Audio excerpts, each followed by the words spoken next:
were saying, Yaron, we got to make sure that everybody remembers that tomorrow's Asar B'Tevet. Yes, fasting tomorrow. Yeah, does everybody know? Or does everybody know about it?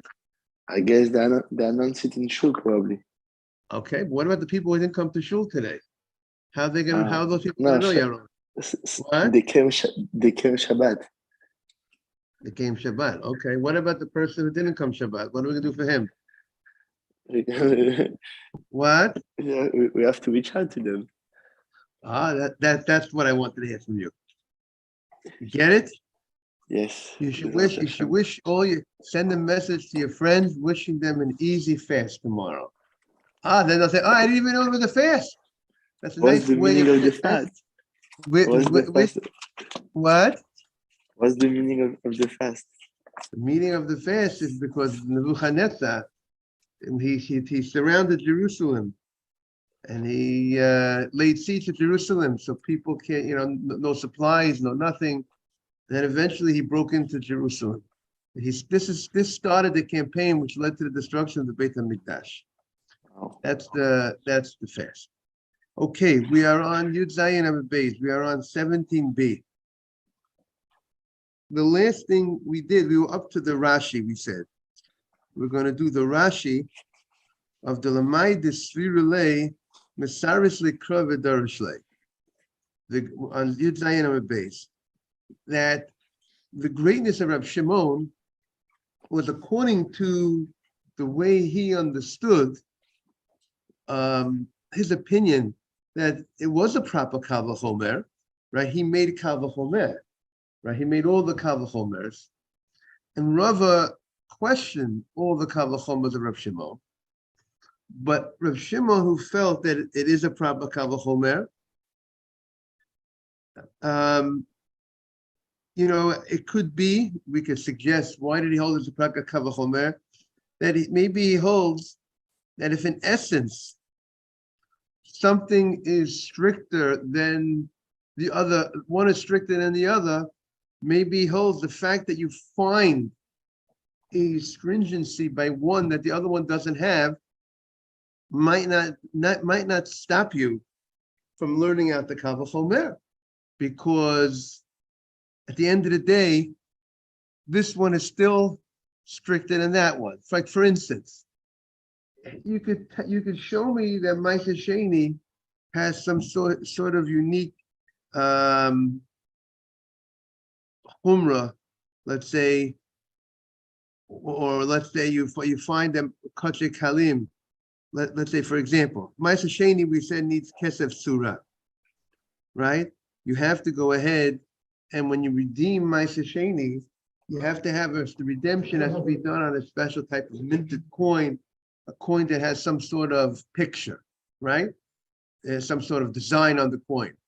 In contrast to a korban that became the korban that became a blemish on an animal, gave a blemish.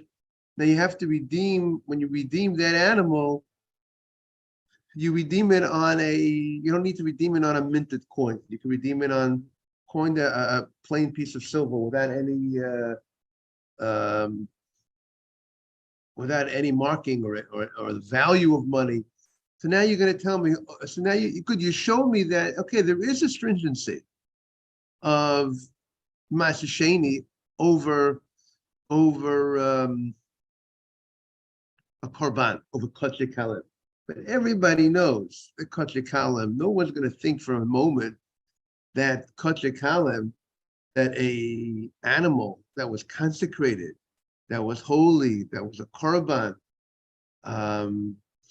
or that Kachei Kalim, no one's going to think that Kachei Kalim is less strict than Ma'aser Sheni.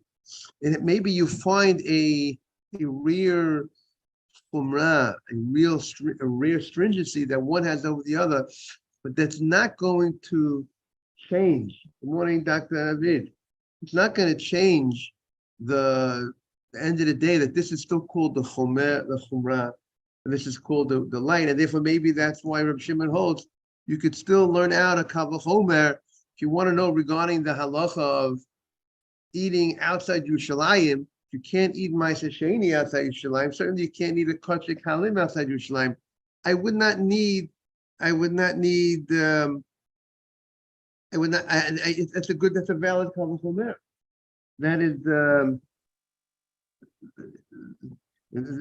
is perhaps why he holds it's a valid Kal V'chomer. So let's see the Gemara. L'may desvirule mesaris lekra v'darish. Rabbi, Yes. Rabbi Shimon is using the Verse same 17b, aspect. that's of it. What did you say, Yaron? Rabbi Shimon is using the same aspect in both cases, and he said one is better than the one. Rava, he take different aspects, different chumrot on each korban, and he add them up. Why this one is better than the other one? So he's not comparing the same thing. Rabbi Shimon, he compared the same thing between Maaser Sheni and Maaser, and let's say the Olah, because they have the same. They have one item that is the same, so he compared the same item. This is why he's doing the Kal V'chomer. I mean, because the way he's doing the Kal V'chomer of Shimon makes the Kal V'chomer because he's looking at the general. I mean, the general. I would say he's looking at in general. If you would line up, if you would put on paper, even if you would put on paper which is stronger than the other, even I think. Let's say even if there is a specific stringency of one over the other, but in general, everybody would agree that at the end of the day, this one is stronger. That Rav Shimon is correct in each and every one that he said he learned one from, that he said his Kal V'chomer. Everybody would agree that this is stronger than that one. I don't think I don't think that anybody would disagree. Let's say if you'll take a chatat and asham, a korban chatat and a korban asham, which is kachek kachim. Is anybody going to say that a bechor, that a firstborn, which is kachek halim, light kachim, is stronger than kachek kachim? It's true. The firstborn has a unique stringency that it's wholly from the rechem. It's wholly from the time it's born. But it's not, there's no question. Rav Shimon says that this is, the other one is still chamur. And that unique quality that it has, he would understand, will not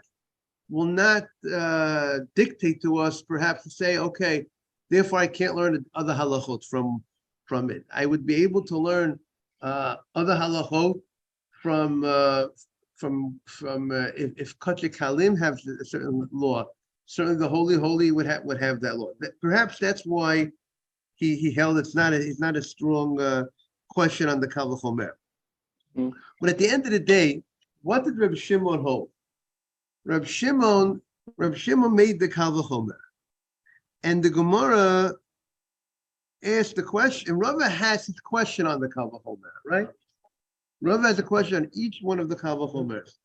So the Gemara had a question. So why did we say earlier that a woman, that when a lady is giving birth, we should pray that the child that's being born should be great like Rab Shimon? Every mother should pray that the baby should be like Rab Shimon. If Rava had a question on each and every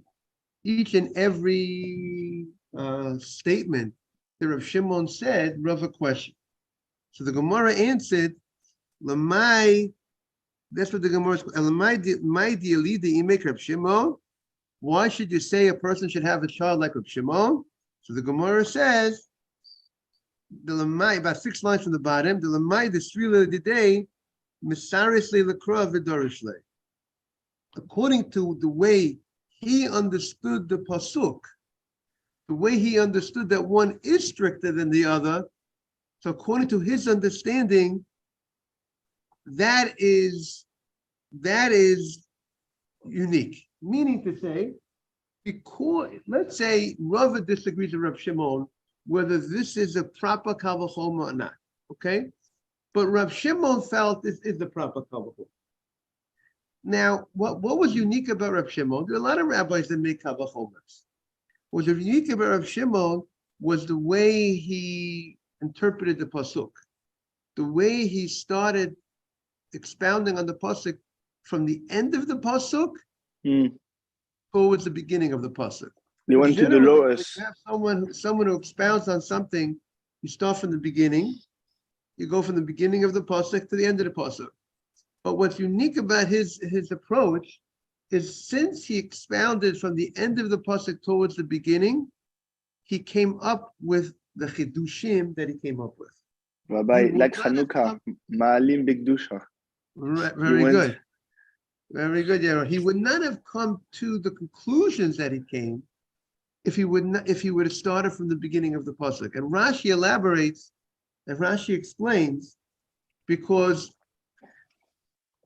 when he says his law, he says, if the pasuk is coming to teach us this, we already can learn it from something else.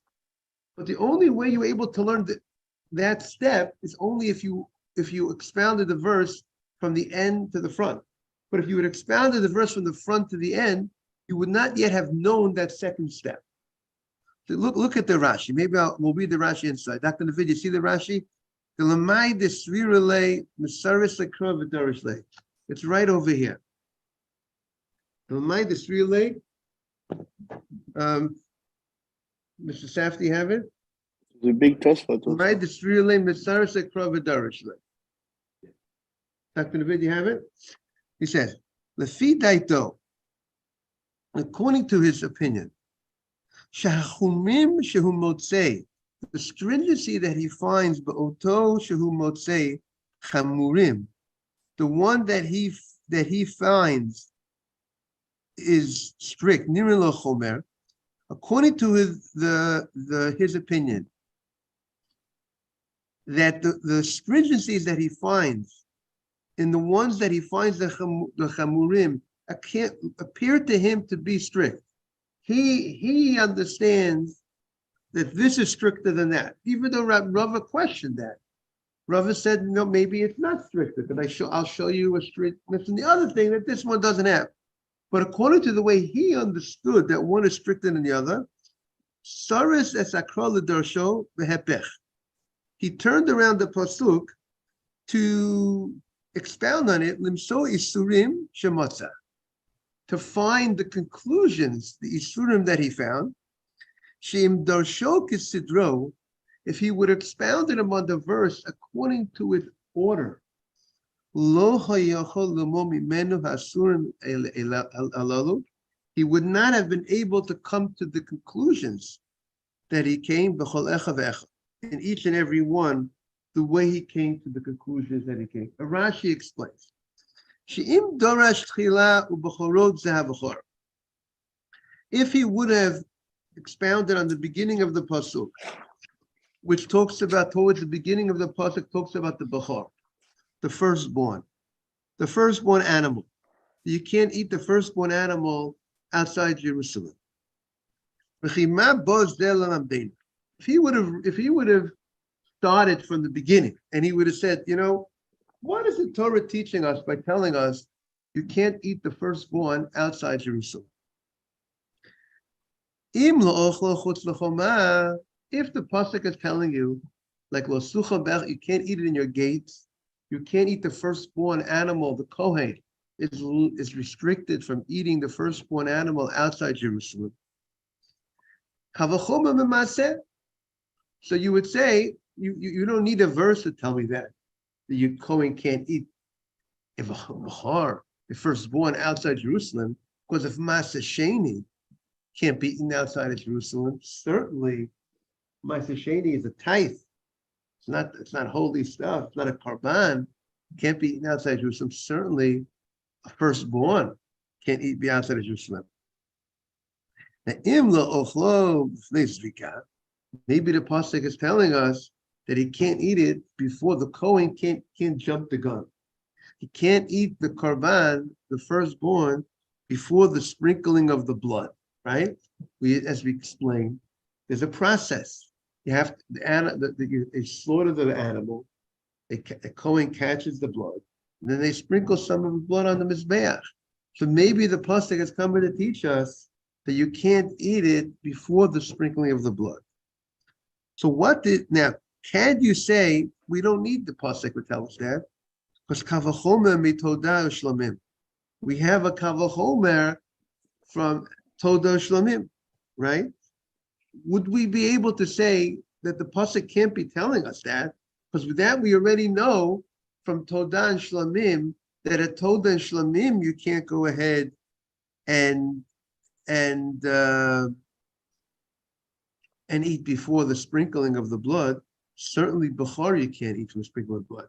Now if we expounded the verse this way, we never found yet the pasuk that tells us that at Todah and Shlamim you can't eat before the sprinkling of the blood. We never found that yet. There was no such pasuk found. Only if we expound the end of the pasuk first, which mentions Todah and Shlamim, so we already know that law by Todah and Shlamim. So then we could say, then we have the ability to say that when the Torah writes Bechor, it's not coming to teach us the law of before Zrika, because we already learned it from Todah Shlamim. See, if you look on the Gemara on Yud Zayin Amud Aleph,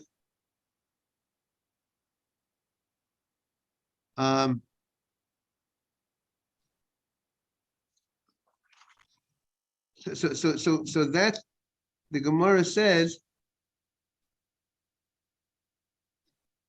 if lifnei Zrika. So by the fact that we already darshan the pasuk, once we already expounded the pasuk, and we already said that. Now let's read the Rashi. Rashi says, "Ein ze nachon shadayin lo motzu b'todah shlamim." We did not yet find. Morning, Ariel. By Todah Shlamim, because we did not yet find this halacha by Todah and Shlamim. And what would we have to have said? Haloba katuv, the pasuk is only coming. The pasuk is only coming. If we did not yet learn out from Todah and Shlamim, so what would we say? And then we have this pasuk of Bechor. So we would say it's only coming to tell us that you cannot eat the firstborn before sprinkling. And we would not know the prohibition of eating it after Zrika. Because what did Reb Shimon say? Reb Shimon says he used the word Bechorot Zeha Bechor, and he tells us it's coming to tell us a certain law. But the only way he's able to come to that conclusion is only if he worked the way of the pasuk from the end to beginning. So that's what the Gemara is saying. So what Rava liked about Reb Shimon was that he was able to come to his conclusion. The way he came to a conclusion was unique because he expounded the verse from the end to the beginning, and that's what he liked about him. So we see an interesting point here in the Gemara. You might disagree with somebody on certain points, and you might say, you know what, I disagree in your logic. You say this one, you say you can make this Kal Vachomer, I disagree with you. But I do recognize your sharpness. I do recognize the way you came to certain conclusions, and the way you understood that this is more stricter than that. Then you were able to come up with a following conclusion. That I recognize. You know, I might disagree with you on whether this one is stricter than this. You say this is stricter than this. I say this is not stricter than that. But the way you understood, you use that ability to now to come up to a new concept, which is unique because of a different point. By expounding the verse from the end to the beginning, that's unique.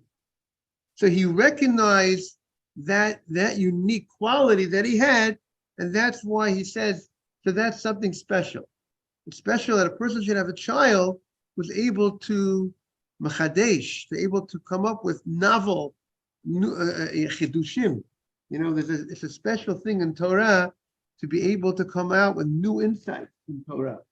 And so, so even if I disagree with your approach here, but you're going to come up with amazing things as an individual, the way your mind is thinking, you're going to come up with great things in other aspects of Torah. So even in this aspect, I disagree with you, but your approach is unique, and it's something that I recognize. That you hear what we're saying, Mr. Safdie? Is it clear? You could disagree with what he's saying. His style. I recognize the uniqueness of your style, and that's something, Ariel, that I want to compliment. That's what he said, and that he sees as greatness. And I think also maybe this is a big lesson in life. Sometimes in life, you might disagree with someone, but do you recognize the quality of what the person has? Do you recognize maybe I disagree with their, with certain, so to speak, facts, or the way they look at this as this, but do you recognize certain uniqueness in the style that the person might have? And that is what he is coming to show. Right, Rav is an Amorah, Shimon is a Tana. So Rava, yeah, but remember, the Chachamim did not say what Rav Shimon said. So Rava, in a certain sense, when he's questioning each Kavachomer of Rav Shimon, the Chachamim also don't approach the way Rabbi Shimon. The Chachamim do not come to the conclusions that Rabbi Shimon came. So at least Rava has at least the Chachamim on his side, and maybe that's the reason for the Chachamim why the Chachamim did not elaborate on the verse the way Rabbi Shimon elaborated. Maybe because the Chachamim held that there's no Kavachomers here, just like Rava showed why he felt there's no Kavachomers over here.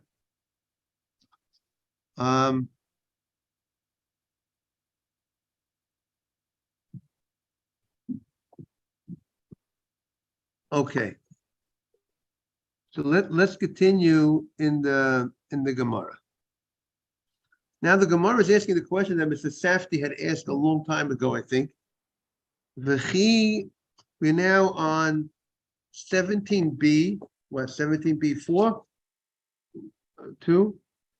V'chi masirin 17b2, bottom of the page. V'chi masirin min hadin. Are you able to bring a kal v'chomer from a hazara, a warning from a kal v'chomer? In order to give a guy lashes, he has to have a warning. Right, Dr. Navid? There's no such thing that the Torah gives a person lashes without the Torah is first telling us you're not allowed to do it. So the Gemara's question on Rav Shimon is, where did the Torah tell us that you're not allowed to do these things? That now you're gonna create, you want to create a kal v'chomer. You want to say, listen, if Ma'aser Sheni, you can't eat outside the wall, so certainly kachim kalim, light an animal like a todah, a korban, you can't eat outside the wall of Jerusalem. You have a kal v'chomer. But at the end of the day, there is no pasuk. You can't tell. We can't learn and we're going to give a guy lashes if he eats the korban, the light korban outside Jerusalem, because you want to give because of a kal v'chomer. You can't give a guy lashes from something. You need a verse. You need a pasuk. Good morning, Abraham. You need a pasuk to tell us clearly, black and white, you can't do this. In order, there are 207 places in the Torah that we go ahead and we give a guy lashes. Right? There are 207 cases of lashes. All 207 cases to get lashes, It has to be that the Torah told us you're not allowed to do a certain thing. The Torah says you can't eat pork. That's fine. You can give a guy lashes. The Torah would not write you can't eat pork. You can't give a guy lashes. The Torah says you can't use a razor blade on your beard. That's the only way you know you can't. You give the guy lashes. Even if you have a kavachome from today to tomorrow, you can't use a razor blade on your beard. You would not give a guy lashes to use a razor blade on his beard unless the Torah tells you black and white you can't use a razor blade on your beard. So, being that's the case, so how does the Gemara say? How does the Gemara say that Rav Shimon says, you know what? I have a kal v'chomer. I don't need. Rav Shimon says I don't need the pasuk to teach me you can't eat the korban outside Jerusalem because I have a kal v'chomer. But you know, kal v'chomer is not going to do it. The kal v'chomer is not going to give a guy. It's not enough to give a guy lashes. So I need the pasuk. I need to the pasuk to teach me simply I can't eat the korban outside Jerusalem. Like the simple meaning of the pasuk. The pasuk says, "Don't eat in your gates." In your gates would mean in the privacy of your home outside Jerusalem. You can't eat the firstborn. You can't eat the todah shlomim. You can't eat the bikurim, the first fruits. I need a pasuk to teach me all of those things because I would not be able. I need you to tell me black and white. I need it's a formality.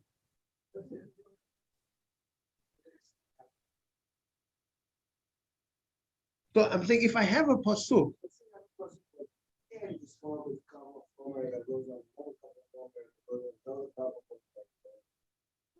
this case,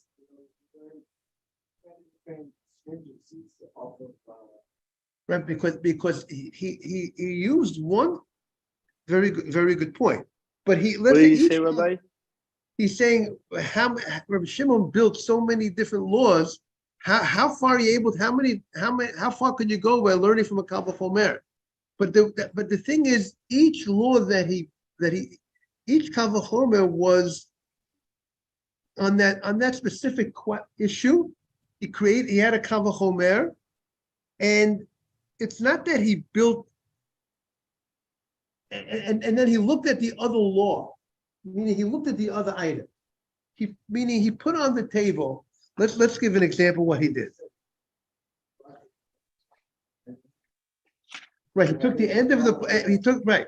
So he had conclusions, meaning there are certain laws already that were established. So meaning if you at the end of the day, a kal v'chomer is like it's written in the pasuk, right? There is a concept. If something is a kal v'chomer, I don't need a pasuk to tell me something that's something. If it's a kal v'chomer, but that only would work but not to create lashes. But to create lashes, kal v'chomer will not do the trick to give a guy lashes. You can't give a guy a warning to say that this act is forbidden based on a kal v'chomer, and as a result of that, if we warn the guy and he violates the warning, he's going to get lashes. That we can't do based on a kal v'chomer. No, he knew from the Mishnah, Rabbi. We see already in the Mishnah all those cases that if they eat outside like Elahim, Right. you know, like the Bikurim without Kare Alehem and everything, he will get lashes on it, right? Right. Now Mr. Safdie there's two issues the Gemara is going to talk about now. There's the warning of the Torah. Morning, Mr. Feldman. There's the warning of the Torah, and then there's the punishment. The Torah there's two steps. The one step is the Torah says you're not allowed to do something. Right? That's called a prohibition. The Torah gives us a warning. Don't do it. Then there's another step. Good morning. There's another step. Not that the Torah says don't do it. The Torah tells us a punishment. Torah says someone who chas v'sholem desecrates the Shabbat, he gets punished. Torah gives us the punishment. Torah says the punishment is capital. He gets killed by the court. There will not be. Now there will not be. Now the question is, could you learn out a punishment from a kal v'chomer. Meaning the Torah doesn't write a certain punishment, but one crime is less of a crime than the other crime. And if the lesser crime, the weaker offense comes with it a certain punishment, would we say a kal v'chomer, a more stricter sin, would certainly get the punishment? So that is a matter of discussion, whether you could use a kal v'chomer to punish somebody, to give a punishment. But nobody holds you could use a kal v'chomer to create a violation. There's no, meaning, let's say you want to know if the violation is already found on the books. The Torah already says don't do a certain thing. Torah says don't do this sin. I already found the violation black and white. Now the question is, okay, I can't do it. Now, what? And the Torah doesn't tell me the punishment. So can I say, okay, I can look at something similar to a different type of case, but this is a much more stricter case. Can I learn one from the other? That's a matter of discussion. But if the Torah never tells us the violation, to say you want to create a violation based on a kal v'chomer, no, the violation has to be in the books. Gary, is that clear what the Gemara is saying? It has to be that the Torah says, don't do this thing, in order for you to have the right to subsequently ever punish the guy for doing this act. The Torah has to have told us, you're creating a new law. You can't create your own law. You can't create your own. You can't do based on your logic. Your logic is not good enough to create a violation of, even though you might have beautiful logic, and we work with logic. That's a concept, svara, it's logic. It might be logical from today to tomorrow, but we can't create a prohibition of the Torah. Maybe the Rabbanan could say a prohibition, but we can't create a prohibition that we're gonna give a guy a punishment based on that prohibition on a Torah level. We're gonna say this is the Torah law. To say that Torah law is this is a biblical violation because of our logic, that doesn't work that way.